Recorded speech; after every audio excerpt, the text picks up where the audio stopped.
Bismillahirrahmanirrahim. Assalamualaikum warahmatullahi wabarakatuh. Bagaimana kabar teman-teman semua hari ini? Semoga teman-teman hari ini dalam keadaan sehat walafiat dan tidak ada suatu barang apapun. Dan semoga keluarga di rumah juga sehat semuanya.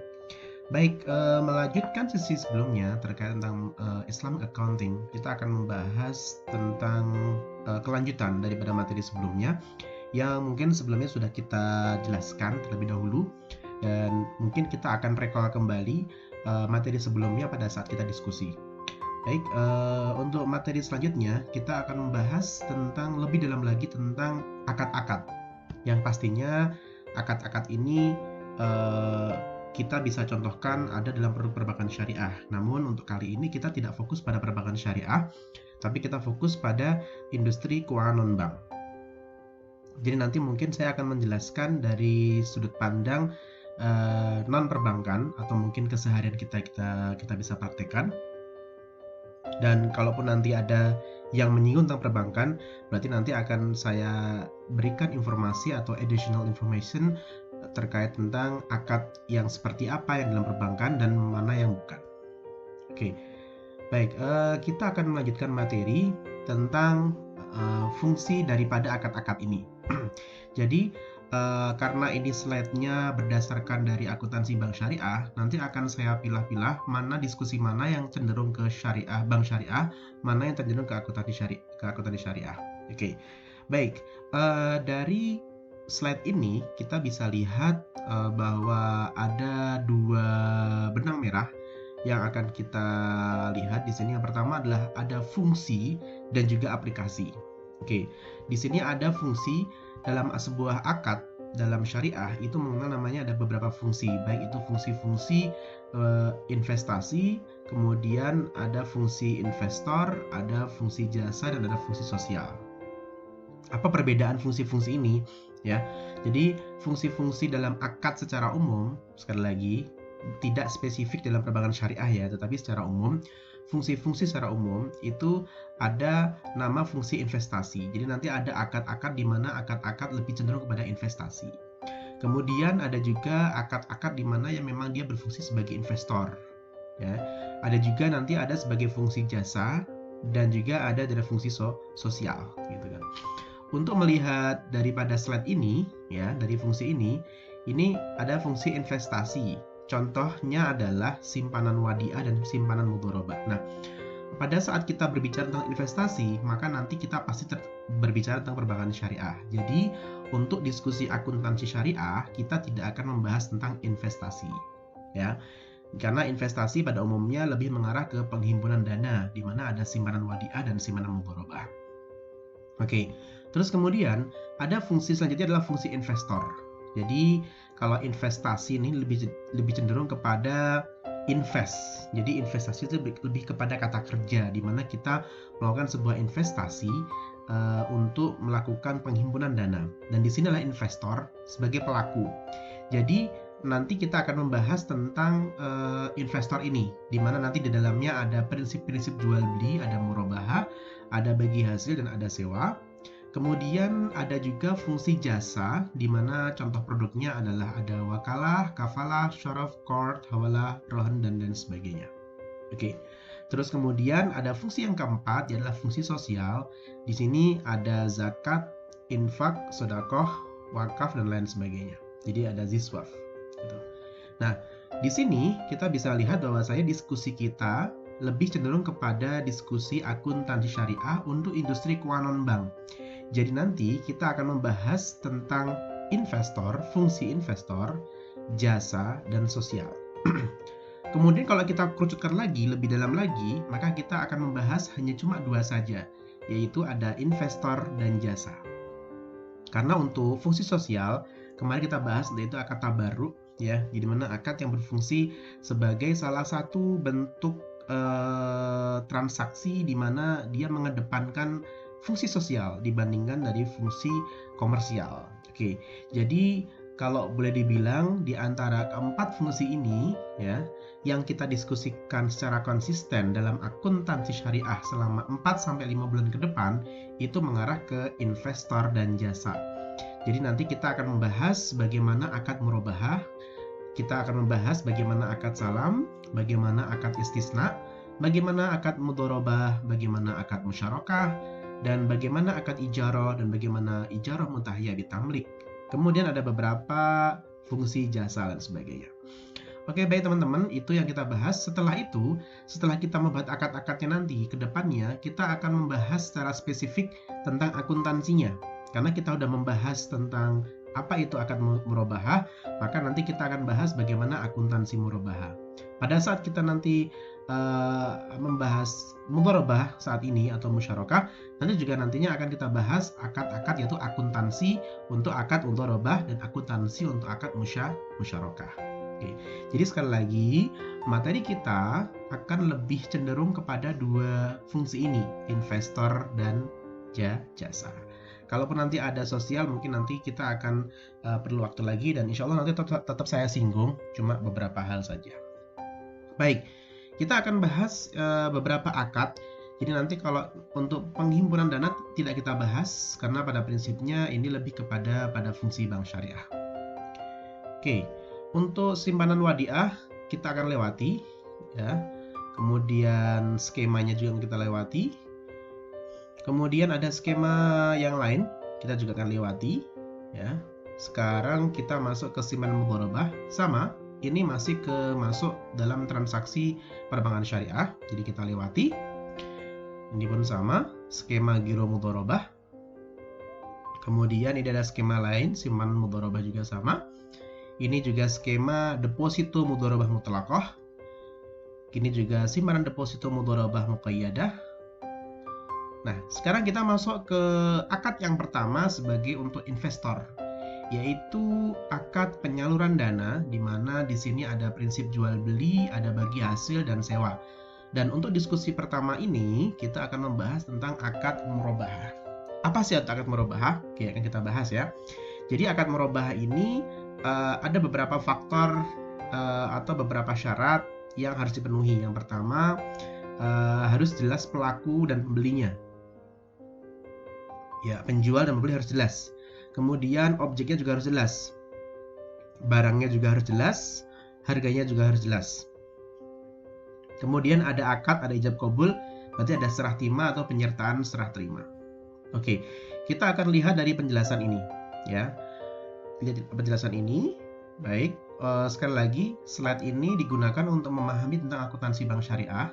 Cuma nanti akan saya giring mengarah ke akuntansi non perbankan, artinya nanti mengarah ke perusahaan multinasional syariah, ya, kayak semacam Adira Finance dan sebagainya kemarin saya bahas, ya.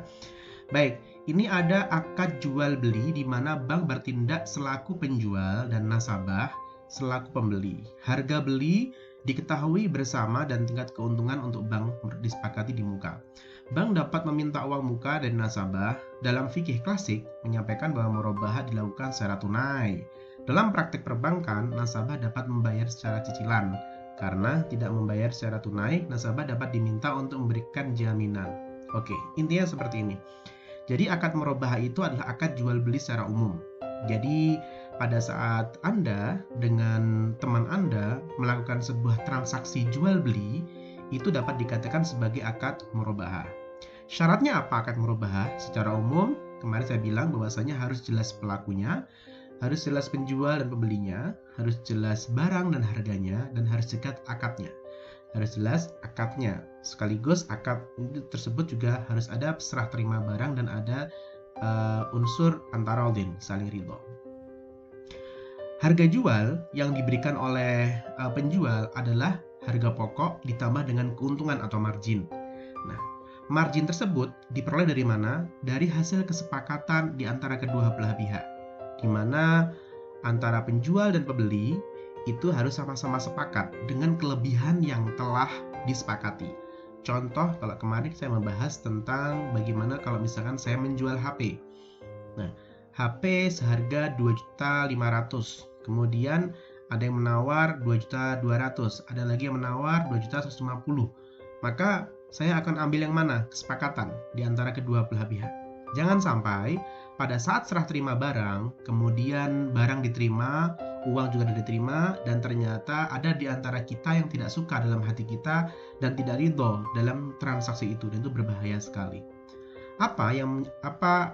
Dampaknya apa pada saat kita bertransaksi dengan tidak ridho? Yang pertama adalah transaksi yang kita lakukan merupakan transaksi yang halal, cuma tidak thayyib, ya, tidak barokah karena ada di antara kita yang tersakiti. Terus yang kedua, unsur-unsur yang berdampak apabila kita tidak saling ridho adalah di mana barang yang kita gunakan itu dapat membawa ketidakmanfaatan kepada diri kita sendiri. Karena apa? Karena di dalamnya tidak ada barokah pastinya. Nah, oleh karena itu, sekali lagi, pada saat kita bertransaksi dengan orang lain, pastikan harga jual itu benar-benar sama-sama disepakati di antara kedua belah pihak. Itu sangat penting sekali. Nah, itu hal yang paling sederhana ya di dalam sebuah akad murabahah. Itu yang paling sederhana, gitu kan. Makanya di akhir akad serah terima jabatan, pastikan Anda melisankan bahwa Mas, apakah benar-benar menerima ya? Ini ya kelebihannya ya. Ini jadi ya di harganya 2,2 ya. Yakin ya? Jadi ya. Itu harus dipastikan gitu kan. Artinya memantapkan antara penjual dan pembeli agar tidak ada unsur tekanan dari pihak manapun. Oleh karena itu, pada saat Anda berjual beli, alangkah baiknya benar-benar menekankan itu. Oke. Terus yang kedua, akad murabahah juga diperbolehkan Anda untuk bernegosiasi. Artinya kalau Anda tidak bersedia dengan harga tersebut, Anda boleh menolak. Ya. Dan Anda juga tidak boleh menekan dari pihak pembeli. Anda harus beli, nggak boleh, gitu kan?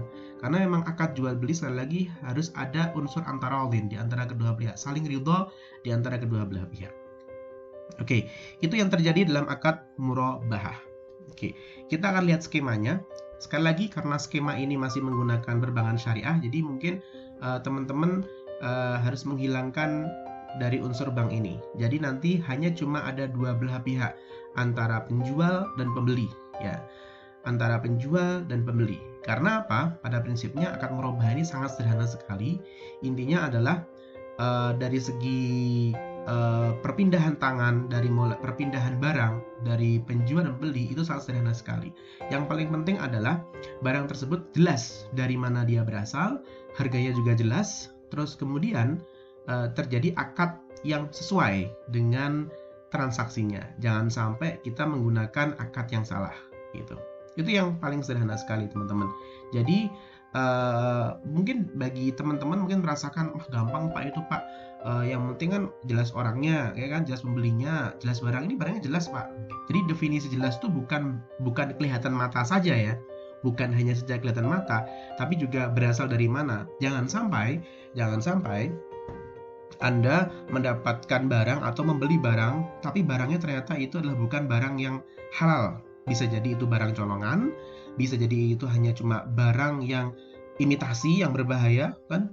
Itu gharar jadinya, gitu kan. Makanya teman-teman harus pastikan barang itu memang benar asli, kemudian tidak ada unsur yang namanya perjudian dan sebagainya, terus kemudian benar-benar bersih dari apapun. Nah, nggak apa-apa, insya Allah barangnya aman, gitu. Makanya kita sebagai pembeli, kalau misalnya kita sebagai pembeli, kita berhak untuk memilih, ya.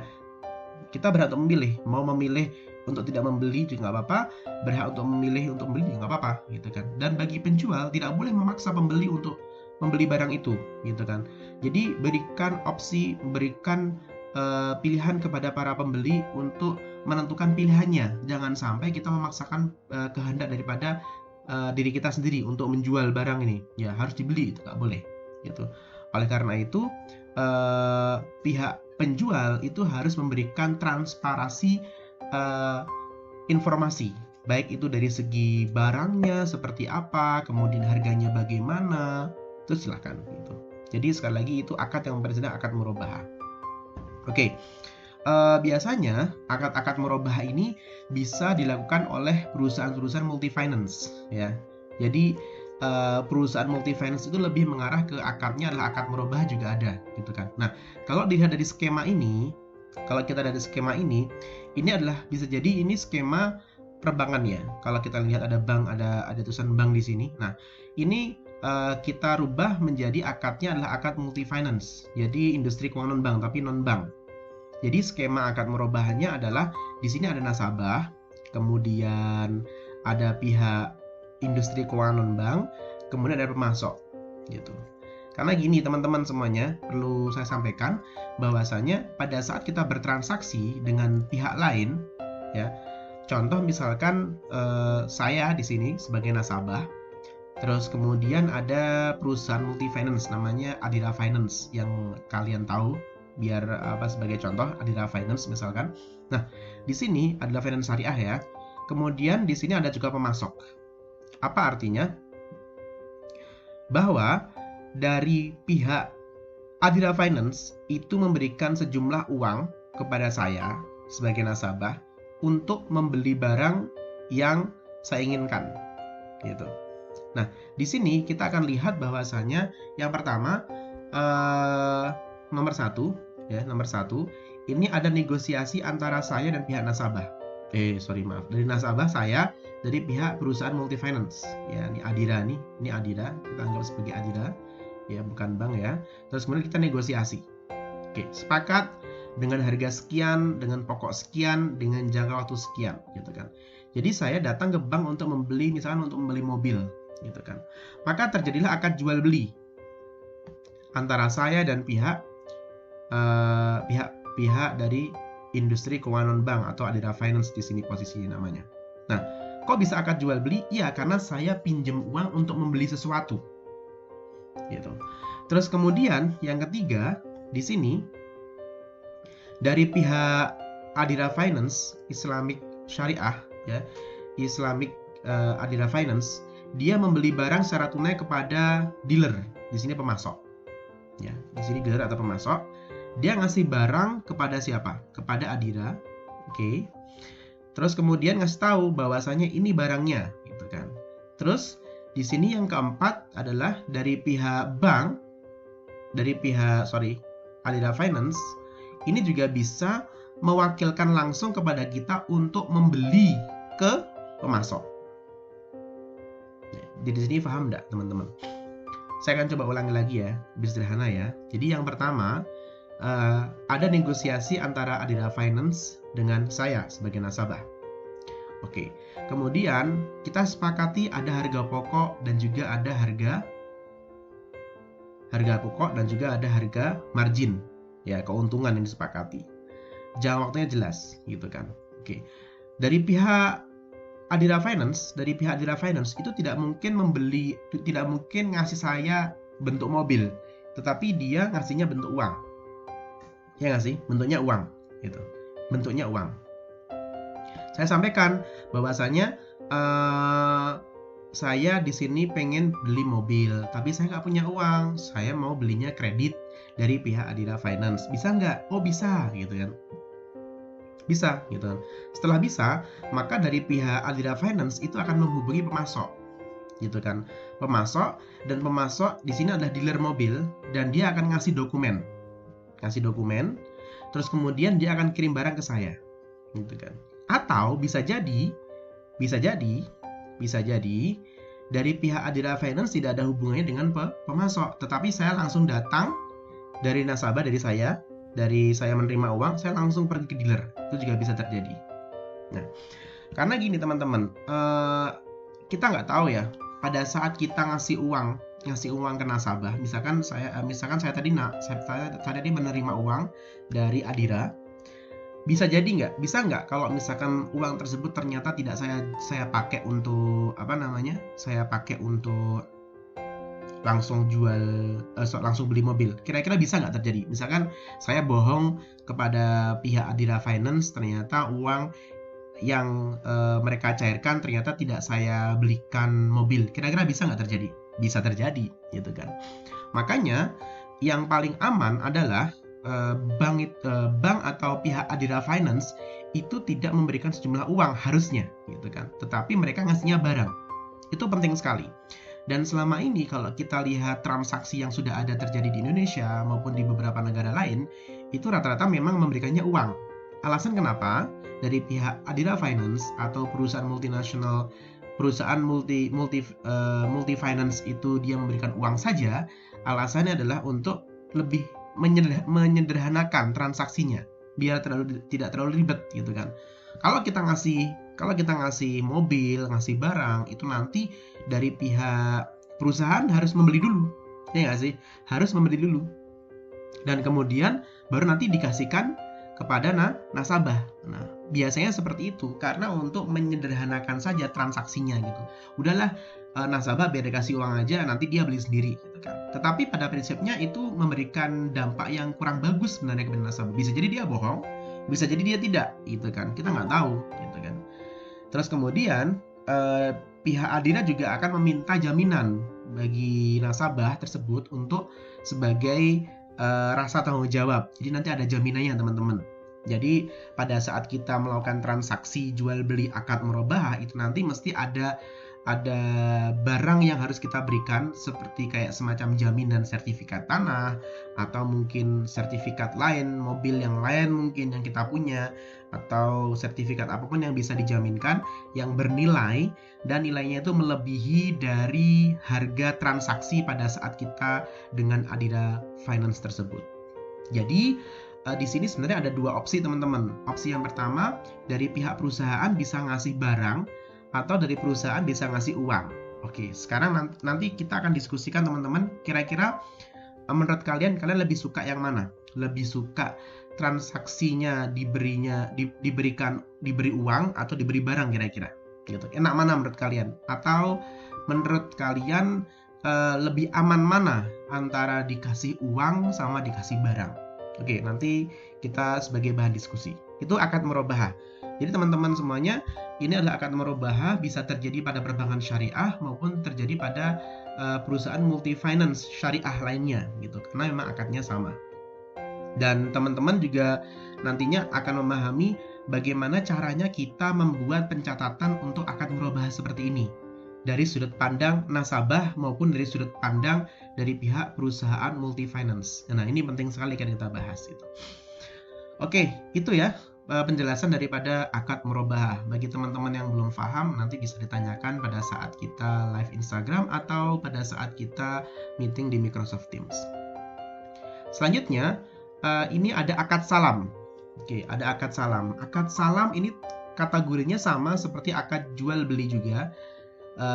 Yang pernah saya diskusikan sebelumnya bahwa akad salam ini adalah akad di mana jual beli antara penjual dan pembeli tapi dalam lingkup untuk transaksi pertanian. Jadi pada saat teman-teman pengen membeli hasil pertanian atau mungkin yang berhubungan dengan perkebunan dan sebagainya, itu alangkah baiknya menggunakan akad jual beli salam. Jadi memang khususkan untuk dengan prinsip-prinsip syariah. Nah, oke. Terus kemudian di sini juga harus ada kejelasan sama seperti yang lainnya, harus jelas penjualnya, harus jelas pembelinya, harus jelas barangnya, nah harus jelas harganya, dan kemudian harus ada serah terima atau ijab kabul dan harus ada akad yang jelas. Nah, seperti yang saya sampaikan sebelumnya bahwasannya pada saat akad pertanian ini teman-teman boleh membeli barang atau boleh terjadi akad pada saat hasil panennya udah ada gitu kan. Jadi teman-teman dilarang untuk melakukan transaksi atau melakukan akad atau mungkin pembayaran terlebih dahulu sebelum terjadinya panen gitu, karena itu nggak boleh. Bisa jadi itu merugikan salah satu. Kalau ternyata hasil panennya banyak dan bagus dan ternyata kita bayarnya lebih, berarti kan rugi kita karena sesuai kesepakatannya. Tapi kalau sebagai seorang petani, kalau misalkan menerima uang banyak dan hasil panennya nggak bagus, dia untung gitu kan. Dan kemudian pada saat kalau harganya ternyata ngasih uangnya ternyata nggak begitu banyak atau keuntungannya sedikit, ternyata panennya banyak, nah berarti yang rugi dari petani. Nah, untuk mengantisipasi hal itu, maka perlu adanya kejelasan barang. Makanya barangnya harus panen dulu, baru kelihatan, baru nanti bisa akad jual beli salam gitu. Jadi yang namanya jual beli itu memang harus antarodin. Sekali lagi saya harus mengulangi lagi, harus antarodin, saling ridho. Nggak boleh nanti antara penjual dan pembeli itu memiliki perasaan yang tidak baik kepada di antara kedua belah pihak gitu. Jadi harapannya akad syariah ini harapannya adalah memang benar-benar kedua belah itu saling ridho. Yang satu memberikan barang sesuai pesanan, yang satu memberikan uang yang telah disepakati, dan semuanya ridho. Sampai pulang ke rumah mereka bisa menikmati hasilnya, dan yang panen pun juga menikmati uangnya karena telah sesuai, telah disepakati. Itu. Nah, di sini akad salam itu di sini ada pembeli, ya, pembeli, ada di sini ada pembelinya, ada baik, ya. Di sini kita lihat ada, mohon maaf, ini slide-nya skema akad salam. Jadi ada pembeli, kemudian ada petani, terjadi akad, terus kemudian kalau memang sudah panen maka bisa bayar, terus langsung kirim barang, diterima, selesai, gitu. Jadi tidak perlu menunggu nanti. Jadi pada saat panen langsung beli, nggak perlu nunggu nanti gitu kan.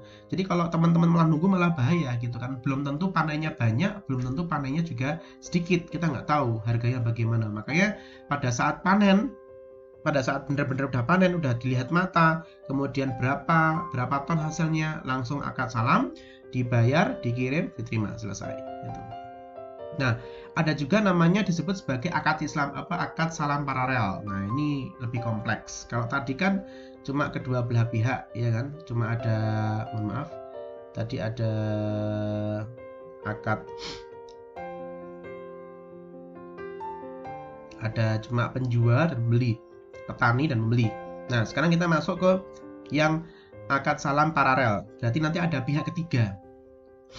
Nah, di sini nanti ada pihak bank atau juga disebut sebagai perusahaan multi-finance. Misalkan hari ini kita diskusinya ada nasabah, kemudian ada petani. Nah, nanti jadi gini teman-teman, pada saat nanti misalkan saja saya ini perlu 1 ton wortel misalkan, kemudian sampai saya nggak punya uang gitu kan, saya nggak punya uang, akhirnya saya pergi ke perusahaan multi-finance, kebetulan namanya Adira gitu kan. Saya bilang sama dia kalau saya pengen beli wortel gitu kan, cuma hari ini belum panennya sekitar 2 bulan lagi gitu kan. Ya udah, kita nego dulu aja, nego berapa akadnya, berapa jumlahnya, terus kemudian nego bayar. Oke, setelah itu, setelah dapat harga pokoknya berapa, terus kemudian berapa keuntungannya, kemudian dari pihak bank, nah nih, dari pihak bank atau perusahaan multi-finance itu langsung mendatangi yang namanya petani. Nah nih, langsung berarti namanya petani, dan dia akan membayar secara cash, harga tersebut, wortel tersebut.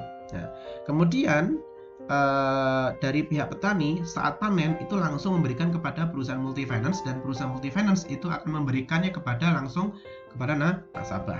Atau ada 2 kemungkinan ya, atau dari pihak perusahaan multi-finance itu akan ngasih uang cash, cuma nanti barangnya tidak diterima oleh pihak perusahaan, tetapi langsung diberikan kepada nasabah, kepada saya gitu. Jadi ini ada pihak lain. Jadi kalau kita ngomongin ada akad salam paralel, itu ada pihak ketiga yang menghubungkan antara petani dan juga ada nasabah gitu. Jadi saya dan dari pihak petani itu ada pihak ketiga, yaitu adalah pihak perusahaan multi-finance yang fungsinya adalah memudahkan saya untuk membayar ke petani karena saya nggak punya uang, karena saya pengen beli wortel 1 ton. Nah, itu contoh ya. Jadi akad salam. Oke. Next, kita ada lagi yang namanya akad istisna. Oke.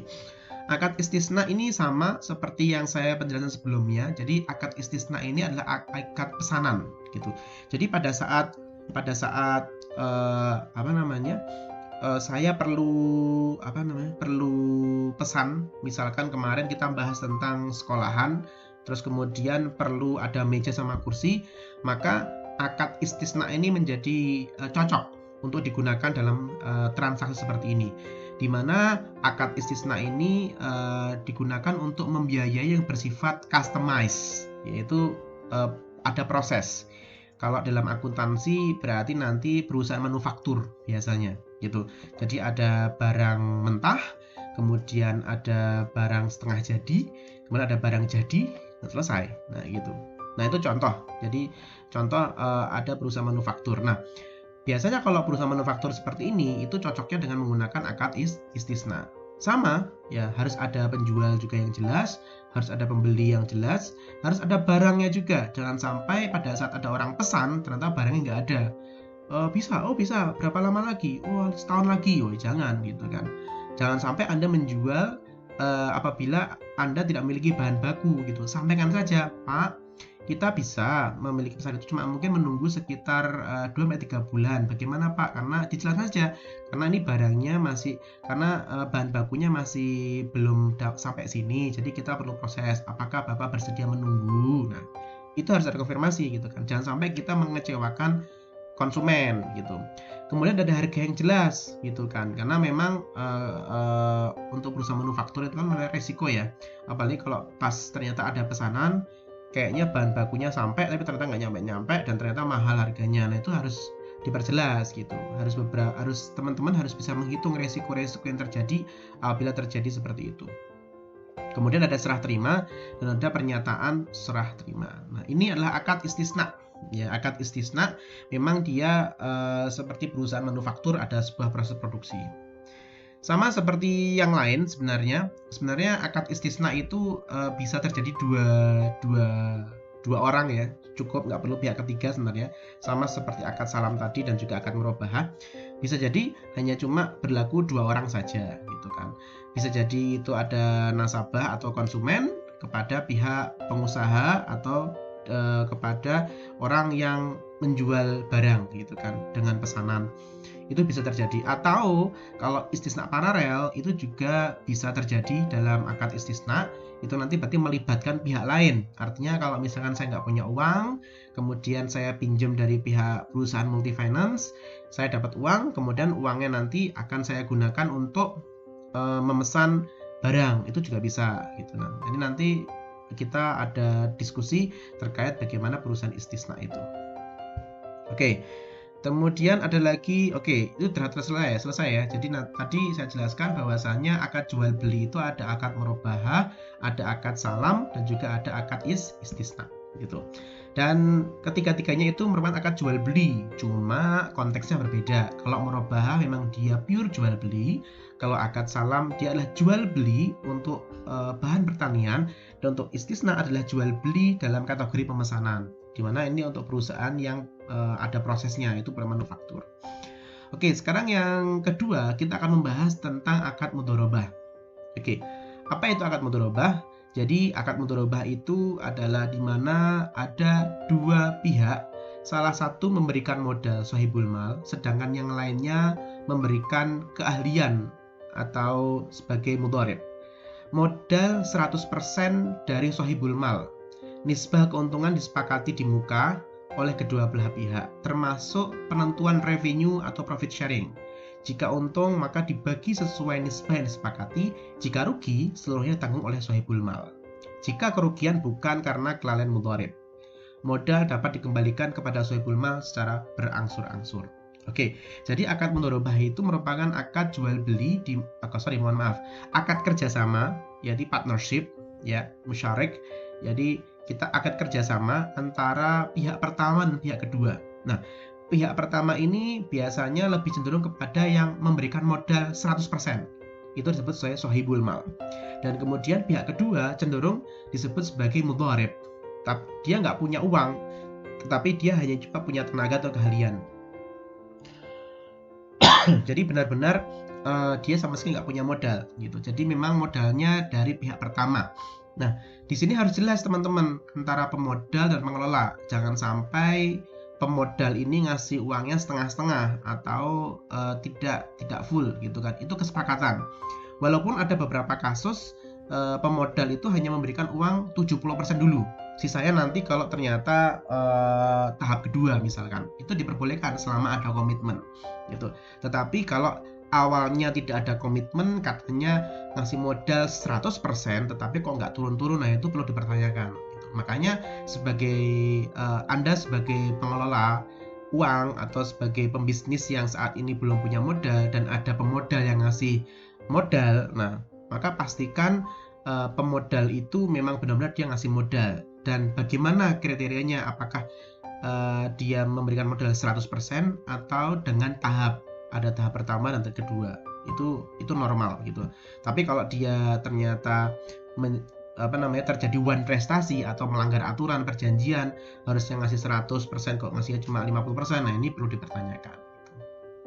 Nah, terus kemudian objeknya, kejelasan usaha. Nah, selain pemodal yang jelas dan pengelola yang jelas, yang paling penting juga adalah kejelasan usaha.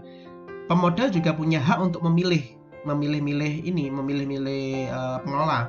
Tidak semua pemodal. Misalkan saya punya uang sekitar 500 juta.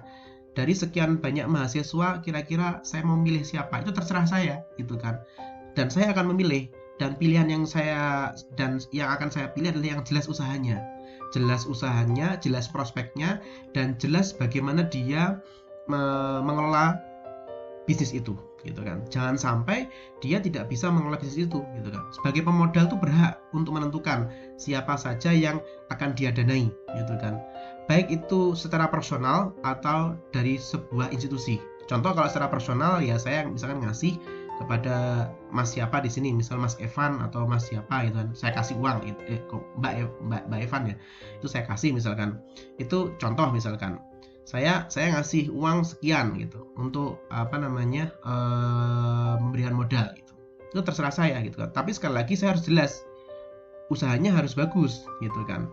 Jangan sampai pemodal itu tidak bisa menentukan mana saja yang dia kasih modal. Sama seperti perbankan atau perusahaan multi finance gitu kan. Dia juga tidak sembarangan ngasih uang kepada nasabah gitu kan. Karena apa? Itu resiko tinggi, karena uang yang dari bank, uang yang dari perusahaan multi finance itu juga bukan modal dari perusahaan, tetapi modal dari investor. Nah gitu. Itu contoh yang paling sederhana ya teman-teman. Jadi memastikan bahwasanya usahanya jelas gitu, prospeknya jelas, dan kemudian dia juga jelas bagaimana ngelola perusahaannya, ngelola bisnisnya. Kemudian ada ijab kabul, serah terima, dan lain sebagainya. Nah, sekarang kita lihat bagaimana skema mudharabah. Nah, di sini skema mudharabah itu lebih cenderung kepada akad kerjasama di antara kedua belah pihak, gitu. Baik antara sohibul mal ya, atau perusahaan multi finance atau orang pribadi pun bisa, dan mudharib sebagai pengelola. Dan di sini dari sohibul mal atau dari pemilik modal itu ngasih modal 100%. Ya. Terus kemudian dari mudharib atau pengelola itu hanya cuma punya skill dan hanya cuma punya ya tenaga dan sebagainya lah gitu. Nah, kemudian nanti akan disepakati ya sebelum terjadi penyerahan uang, maka perlu ada kesepakatan dulu. Kira-kira nanti berapa pengembalian modalnya dan berapa keuntungan yang dicapai. Gitu. Kalau misalkan terjadi untung, itu biasanya lebih besar persentasenya ke pihak sohibul mal atau pemilik dana. Dan kita dapatnya 30% biasanya. Ya, ini nggak harus 70 sih. Bisa jadi 60-40, bisa jadi 80-20, tergantung dari negosiasi kedua belah pihak. Dan apabila terjadi kerugian, nah ini ada kerugian, itu sohibul mal harus menyelesaikan 100%, gitu kan. Tetapi ini dengan ketentuan ya, dengan ketentuan kalau misalkan saja kerugian itu tidak disebabkan karena pengelolaan, maka pihak sohibul mal atau pemilik dana itu akan menanggung seluruh kerugian yang terjadi. Tetapi kalau ternyata kerugian yang disebabkan karena pengelola pendanaan, maka kerugian yang awalnya ditanggung oleh pemilik dana maka akan berpindah kepada mudharib sebagai pengelola, karena dianggap tidak becus dalam mengelola yang namanya perusahaan atau bisnisnya gitu. Makanya teman-teman, pada saat teman-teman nanti misalkan hari ini misalkan menentukan oke, ke depan lulus dari UMY saya ingin bisnis gitu kan, cari pemodal yang sekiranya memang itu dia senang untuk ngasih modal, cari negosiasi gitu kan. Pak ngasih modal saya dong Pak. Nah, berapa? Ya kalau saya pengennya sih akadnya mudharabah Pak, karena saya nggak punya uang sama sekali, saya punya skill. Oke, tak kasih nih, tak kasih 100 juta gitu kan, cash di awal gitu kan. Sampaikan, Pak ini akadnya mudharabah, ini kalau kerugian gimana Pak? Kalau laba bagaimana Pak? Sampaikan gitu kan. Berapa persentasenya? Itu penting sekali teman-teman, karena yang namanya uang ya, itu mesti ada aja apa permasalahannya gitu kan. Kalau untung itu wah luar biasa itu, kalau ternyata ada yang kurang itu bisa ada miss gitu, berbahaya sekali. Makanya harus diperjelas di awal gitu. Berapa kalau ada berugi, bagaimana bagi ruginya, kalau ada untung bagaimana membaginya gitu kan. Kalau kita kembalikan kepada fikihnya ya tadi, kalau laba kita bagi bersama-sama sesuai kesepakatan gitu di antara kedua belah pihak, tidak boleh saling menentukan gitu kan. Berapa 70-30 bisa, 60-40 bisa, 80-20 bisa gitu.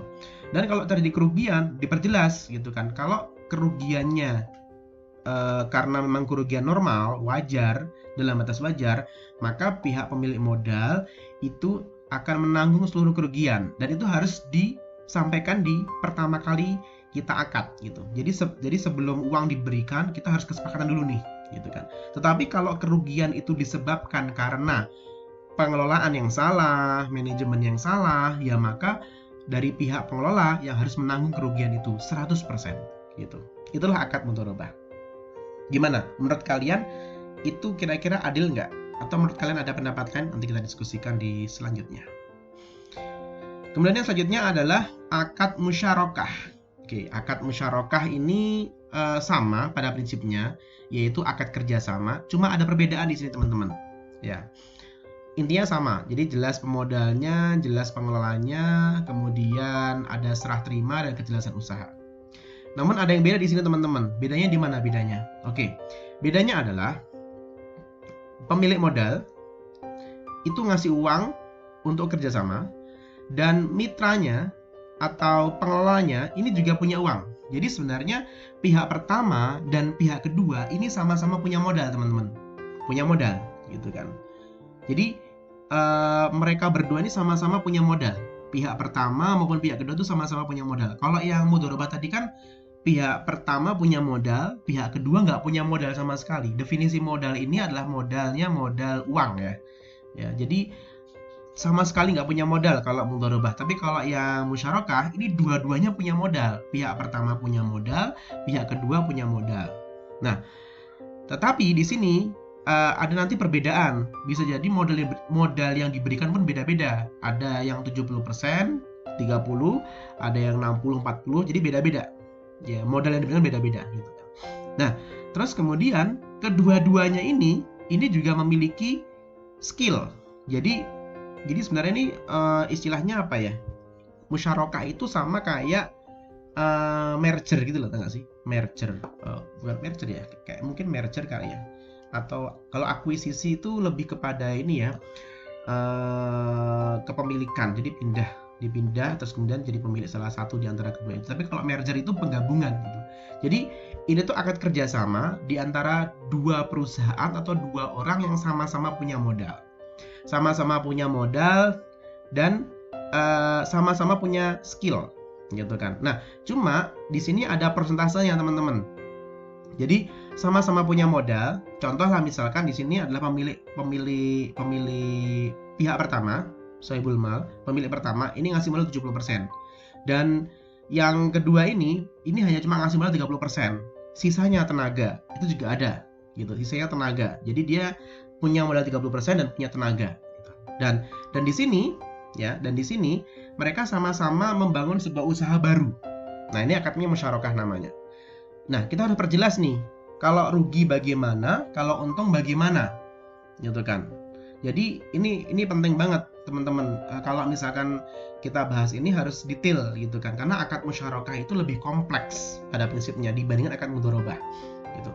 Karena sama-sama punya modal gitu, dan sama-sama punya suara, dan sama-sama kayak kalau kita investasi tuh kalau kita punya saham tuh sama-sama kita tuh punya suara gitu kan. Walaupun nggak banyak sih suaranya, cuma kan kita juga kita invest di situ gitu loh. Nah, kita harus sepakati nih berapa laba dan bagaimana cara menentukan laba dan bagaimana kalau terjadi kerugian gitu.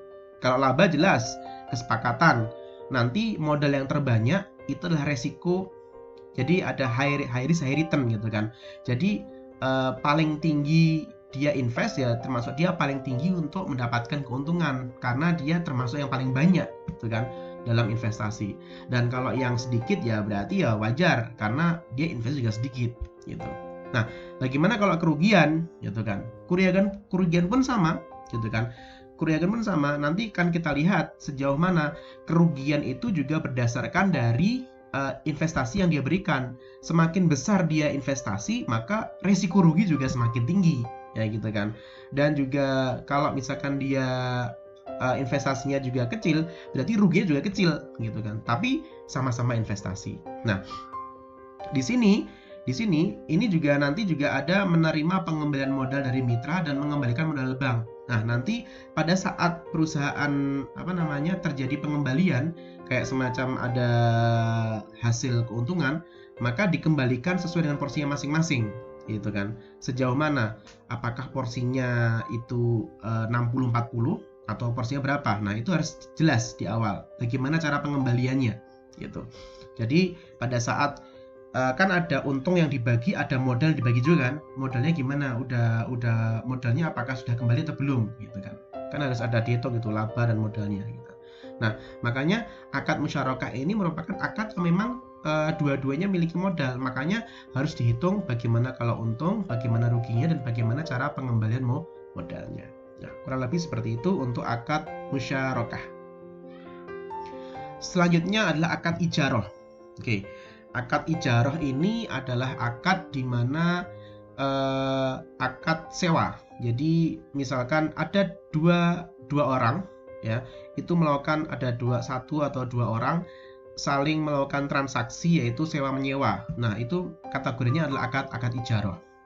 Kalau dalam penjelasan di sini adalah akad sewa menyewa di mana pihak bank atau perusahaan memberikan sewa dari dana nasabah sebagai penyewa dan pada umumnya bank tidak memiliki barang. Oke, kita ngomongin masalah bank ya. Intinya adalah akad ijarah itu akad sewa menyewa gitu. Di sini juga harus jelas pemberi sewanya, harus jelas penyewanya, harus jelas manfaatnya, harus jelas bagaimana serah terimanya. Apakah termasuk akad ijarah atau ijarah muntahiyah bitamlik. Oke, perlu teman-teman garis bawahi ya, bahwasanya akad ijarah ini yang dinilai itu adalah manfaatnya gitu. Percuma dong kalau teman-teman nyewa barang tapi barang nggak bisa dipakai. Nah, jadi ini akad ijarah ini lebih cenderung kepada nilai manfaat yang dijual gitu. Jadi yang diperjualbelikan itu adalah nilai manfaatnya gitu. Jadi itu yang dinilai gitu. Asetnya bergerak, tidak bergerak, atau jasa dan sebagainya. Makanya teman-teman pada saat Anda sewa mobil misalkan naik Grab itu kan, misalkan naik online gitu, misalkan pinjem di mana gitu misalkan. Nah, itu pastikan barangnya masih bisa dipakai gitu. Karena apa? Itu yang dinilai gitu. Percuma dong kalau kita nyewain barang tapi barangnya bisa dipakai kan, bukan nyewa namanya itu. Gitu. Nah, jadi yang dinilai adalah manfaatnya. Yang diambil adalah manfaatnya. Nah, itu adalah akad ijarah. Kemudian ini skemanya sederhana ya, pemberi sewa, pengguna sewa sederhana. Jadi sama-sama akad dan sebagainya. Terus kemudian ada ijarah muntahiyah bitamlik atau IMBT. Nah, apa bedanya akad ijarah sama ijarah muntahiyah bitamlik atau singkatnya IMBT? Ijarah muntahiyah bitamlik. Ini kayaknya salah tulis, harusnya IMBT, bukan IBMT. IMBT harusnya. Nah, apa bedanya? Jadi kalau akad ijarah aja, ini habis selesai sewa, dia kembalikan. Jadi misalkan saya pinjam mobil ke teman, terus saya bayar biaya sewanya dan biaya manfaatnya, selesai, habis itu saya kembalikan. Nah, tetapi kalau ini itu adalah IMBT, ijarah muntahiyah bitamlik. Selesai sewa, barang sewaan itu menjadi milik penyewa. Paham enggak? Jadi kalau kita sewa barang, kita sewa barang dan barang itu sudah selesai kita bayar, ada biayanya sebagainya sudah, kemudian selesai nyewa itu barang jadi milik kita. Itu juga ada IMBT. Makanya kalau dalam konvensional itu ada istilahnya lease sama capital lease. Kalau lease itu sewa, kalau capital lease itu sewa dengan kepemilikan. Nah, itu yang mungkin kalian pahami di dalam akuntansi konvensional ya. Jadi ada istilah capital sama capitalis gitu kan. List sama capitalis gitu. Nah, jadi itu terkait IMBT. Ada beberapa contoh nanti akan didiskusikan di diskusi live Instagram atau Microsoft Teams. Oke. Oke, itu teman-teman, ini ada beberapa akad, baik itu ada akad wakalah, ya, ada wakalah, akad kafalah, akad syarf, akad qard, dan beberapa akad-akad yang lain, akad rohen, dan sebagainya. Baik, itu teman-teman terkait akad. Dan untuk akad-akad jasa nanti akan saya jelaskan mungkin pada saat live Instagram atau Microsoft Teams, karena nanti ada beberapa penjelasan yang memang harus saya share. Baik teman-teman, itu saja penjelasan kita hari ini terkait tentang penyaluran dana untuk akuntansi syariah. Jadi intinya kita sudah membahas tentang prinsip jual beli, juga sudah murabahah, salam istisna. Kita juga sudah membahas prinsip bagi hasil, mudharabah dan musyarakah, dan kita juga sudah membahas tentang prinsip sewa, ijarah, dan ijarah muntahiyah bitamlik. Dan semoga dengan video ini kita nanti akan banyak diskusi dan ada banyak pertanyaan pastinya dari kasus-kasus yang sederhana yang nantinya akan kita bahas secara bersama-sama melalui live Instagram atau Microsoft Teams. Baik teman-teman, itu saja dari saya. Kurang lebih mohon maaf. Stay healthy and always be happy. See you next. Wassalamualaikum warahmatullahi wabarakatuh.